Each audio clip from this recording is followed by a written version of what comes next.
Assalamu alaikum. A yammacin yau ne muka tashi da wani labari mai ban mamaki wanda yake nuna wasu hotuna da yake bayyana alƙawarin aure tsakanin jaruman nan ta Kannywood wato Rahama Sadau da jarumi Sadiq Sani Sadiq. Wannan dai abu ya jawo hankalin mutane da yawa.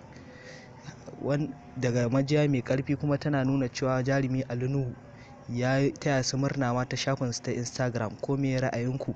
Yi subscribing to Labarai TV domin samun labarai da dumi-duminsu.